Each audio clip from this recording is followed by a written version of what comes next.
incremento en la pensión básica solidaria no llega a consenso. El gobierno propone un 20%, los diputados un 50%. ¿De dónde sacar los recursos? Bueno, ¿cuánto puede subir la pensión básica solidaria? Vamos a conversar con Andra Asuto, él es economista experto en el sistema de pensiones. Estuvo además en la comisión que revisó este tema en el gobierno anterior. Andras, muchísimas gracias por este contacto y muy buenos días. Carla, Gonzalo, gracias a ustedes. Buenos días.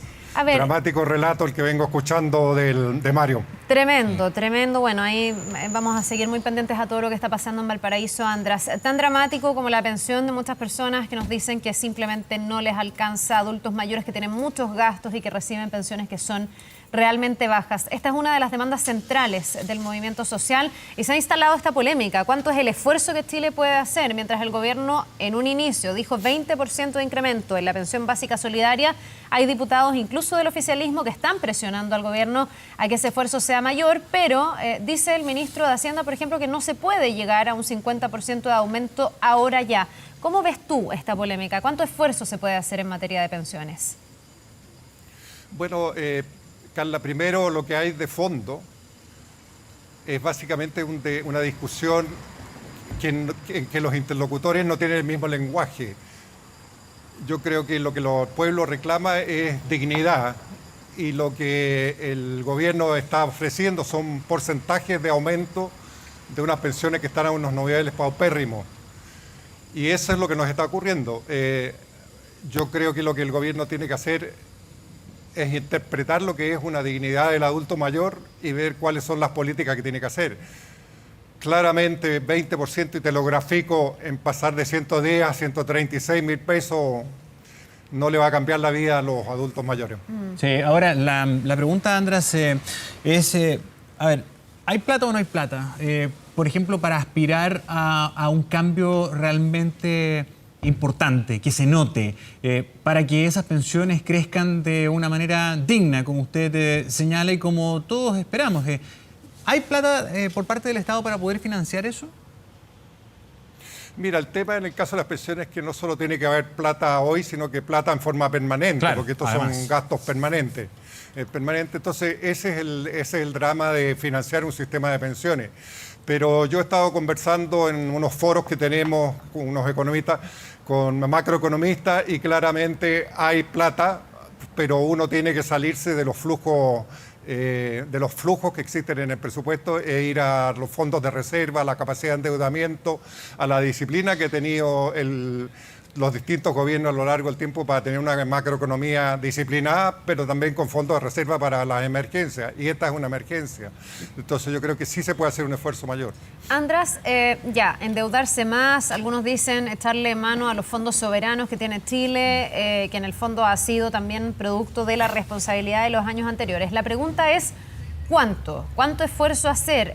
Tú hablabas recién y me parece bien importante la palabra de la dignidad o de la línea de la dignidad. Algunos dicen hay que llegar a la línea de la pobreza, otros dicen habría que llegar a una pensión que en su mínimo fuera similar o igual al salario mínimo. ¿Cuál es el esfuerzo que hay que hacer? ¿Dónde está la línea de la dignidad, crees tú? Bueno, las dos son variables políticas. La línea de pobreza es una que te sacaría de la pobreza a la gran mayoría de los adultos mayores. El salario mínimo es una variable que juega en la macroeconomía un rol muy importante, entonces ponerlo como un objetivo en el sistema de pensiones creo que los ministros van a reclamar. Pero yo me quedaría con tu mensaje o tu percepción de que lo que tenemos que hablar es de dignidad.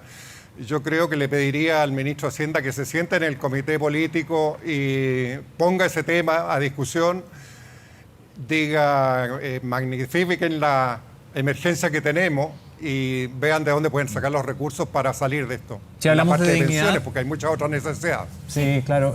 Si hablamos de dignidad, Andras, le podríamos poner un monto.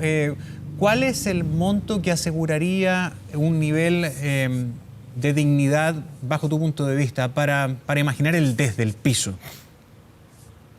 Mira, hay que hacer un ejercicio de una pareja, supongamos que una pareja de adultos mayores que todavía quieren vivir en su vivienda y no depender de su hijo, que tienen que pagar medicamentos, que tienen que pagar locomoción, que tienen que pagar No sé si tendrán dividendos, si tienen que pagar los luz, agua, etcétera, para vivir relativamente dignamente. Y todavía no estamos hablando de comer y de diversión. Entonces es un ejercicio serio que habría que hacer. ¿Lo has hecho, Andrés? No, de acuerdo, claramente. ¿Has imaginado un monto? Por eso te lo pregunto. Uno podría pensar, no sé, ¿cuánto será eso? Si sumamos todos esos gastos, ¿a qué cifra llegaríamos aproximadamente? Bueno, la gente que lo ha hecho llegó a los 365.000 pesos más o menos. El grupo Nomás FP está hablando de 500.000 pesos. Nosotros cuando hicimos planteamiento del sistema mixto en la Comisión Bravo hablamos de una pensión solidaria universal al nivel de la línea de pobreza y después de tratar de generar las condiciones para que la gente llegue hasta el salario mínimo. O sea, el tema de fondo, Gonzalo y Carla, es que nos dejaron en un piso muy malo. Estamos partiendo de una situación dramática y de ahí hay que empezar a subir y llegar a los niveles de dignidad que consideramos necesarios. Claro, la pregunta es cómo hacer la ecuación para que por un lado consigas esa dignidad que las personas evidentemente requieren y cómo también sigues siendo responsable fiscalmente. Hoy día no es muy sexy, por así decirlo, hablar del tema económico. Muchos acusan que esa es una tecnocracia que nos ha tenido justamente con este estallido social por no escuchar más allá de los grandes números a las personas y sus realidades. Pero también uno se pregunta cómo se balancea, ¿no?, entre ser responsable y poder atender a esta demanda. Y te lo pregunto particularmente porque además Chile está atravesando por un envejecimiento que cualquier decisión que se tome hoy va a ser exponencial. En el fondo, si hoy día tú subes la pensión, vas a tener que ir incorporando cada vez más personas que van a pensionarse. Estamos envejeciendo. Mira, todo sistema pasa por ese dilema que tiene que tener una cobertura en el sentido de la gente y el nivel que yo le quiero dar. Al hablar del nivel tengo que hablar de suficiencia y el tercero es la solvencia, que es la responsabilidad de dónde saco la plata, tanto de las contribuciones como lo que se puede poner el gobierno. Pero hasta ahora hemos sido tremendamente disciplinados fiscalmente y miran la situación en que estamos. Entonces tal vez uno podría ser fiscalmente responsable pero con una distribución de ingresos diferente. Andrés, ¿qué le parece a usted lo que ha planteado el ministro de Hacienda? Un ministro de Hacienda que ha sido bastante dialogante, que ha logrado algunos acuerdos que antes no se lograron, por ejemplo en materia tributaria. Él ha planteado que está por ir más allá del piso del 20%, que fue la propuesta inicial del gobierno, pero él habla de gradualidad.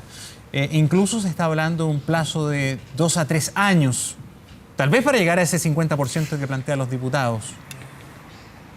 Bueno, la gradualidad es una palabra que venimos usando hace tiempo para ser fiscalmente responsable y creo que es necesario, pero lo que la gente quiere saber es esa gradualidad, ¿qué significa concretamente? ¿A qué niveles voy a llegar? Como te digo, pasar de 110 a 136 es un gran esfuerzo fiscal, pero no resuelve mucho los problemas. Entonces, esa gradualidad tiene que ir claramente señalando a qué metas se van a llegar. El sistema de pensiones chileno tiene desde que se creó en el año 81 una cosa que nadie sabe exactamente qué es lo que va a recibir, excepto cuando llega viejo y califica como pobre, entonces le dan una pensión básica solidaria y un aporte previsional solidario. Pero eso es una política asistencial, no es una política de pensiones. Andrés, este no es el único aspecto donde tenemos que fijar la lupa en materia de pensiones. Aquí hay todo un sistema que no ha cumplido con su propia promesa. Se hablaba de tasas de reemplazo del 70%, eso no pasa. La mayoría de la gente se desilusiona cuando ve realmente lo que va a recibir y para qué decir el mercado laboral, que deja lagunas, la gente no puede ahorrar, etcétera. ¿Por qué? Y pensando un poco en que tú recién mencionabas a Nomás AFP y otros grupos, ¿por qué cuando ustedes estuvieron dentro de la comisión no optaron por sacar a las AFP? Que es algo y una de las consignas que uno más escucha, no más este modelo. ¿Por qué en todas las propuestas siempre se ha incluido a las AFP? En dos palabras, es porque afecta al riesgo país. Son parte de nuestro sistema financiero, son parte de nuestro prestigio internacional que tenemos y sacarla hay que hacerlo con mucho cuidado. No tiene nada que ver con el sistema de pensiones, tiene que ver con más bien la calificación de riesgo que tiene el país. O sea, ir contra la AFP significaría un riesgo muy grande. Pero yendo a lo que viene, a lo que dices tú, ¿por qué no hablamos de sacar? De hecho, nosotros en la propuesta B hablamos de minimizar su rol, que yo creo que insisto en que esa es la forma en que hay que hacerlo, avanzando hacia un sistema mixto que tenga un componente social más importante, un componente solidario más importante, que las AFP no lo hacen. Y segundo, hubo también una propuesta que propuso una delegada polaca que hablaba de revertir el sistema y volver a un sistema de reparto, que es lo que está proponiendo el grupo No Más AFP. András Yutov, muchas gracias por acompañarnos esta mañana para hablar de uno de los grandes temas, ¿no? Las pensiones, que sigue ahí en el top de las demandas sociales y con justa razón. Que esté muy bien, que tenga buen día. Gracias. Gracias, Andrés. Quisiera que se queden con el mensaje de la dignidad de los adultos mayores. Yo creo que por ahí va a ir la discusión. Muchas gracias. Muy elocuente, gracias.